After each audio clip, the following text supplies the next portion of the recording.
Angikubingelele ngane yakwethu ngilimele ingane zakwethu weva lana khona noma izinto zihamba kahle noma izinto azihambi kahle but for the fact ukuthi uyaphila that means konke kusazolunga konke kusazohamba kahle usaya ngosho likaNkulunkulu kodwa namhlanje ngifuna uku-emphasize ukuthi for the fact ukuthi uyaphila funa wazi ukuthi you are in a battlefield usempini klaliwa ubhekene namabutho a fight against wena ubhekene nama warrior that are fighting against you so kumele uma usempini ube prepared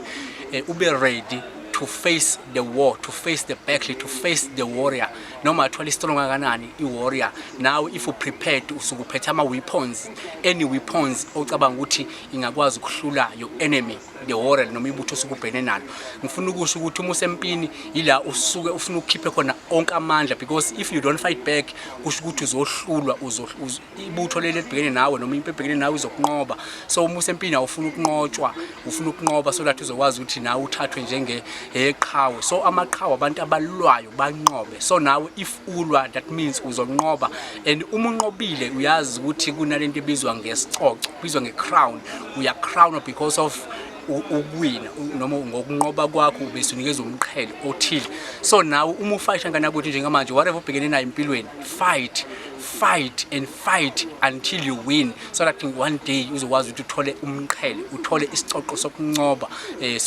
sokuthi wena ukwazile ukuthi ubhekane nama challenges omhlaba ubhekana nama obstacles omhlaba kodwa wakwazi ukuthi wa defeat angakudefeat wona you know what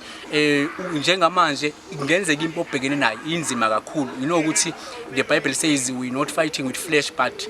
with spirits and principalities so lokho kusho ukuthi nawe enye izinto ebalekile one of the weapons ongakwazi ukwasebenzisa umkhuleko pray and pray again and again and pray harder and pray with faith and uNkulunkulu uzokunqobela ngifuna ukusho sakhuluma nawe ukuthi since usempini okubalekile ukuthi never retreat never surrender try to forge a way forward try to fight with all what you have normal fight with all what you have left ungathi ngoba nako akusenazi izikhali but if usaphile and kusekhona osesenako fight with it lokho okuncane unako so that uzo achieve because sometimes omunye uzothi no I don't have any skill remember ukuthi iBhayibheli likhuluma ukuthi ngelinye ilanga ebhekene namafilisti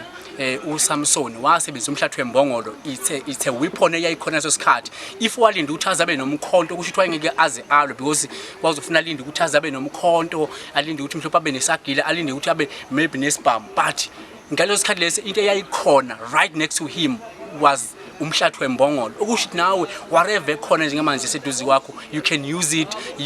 use it and use it successfully and uzophumelela uzonqoba uzothola umqhele wakho fight guys and fight until you win.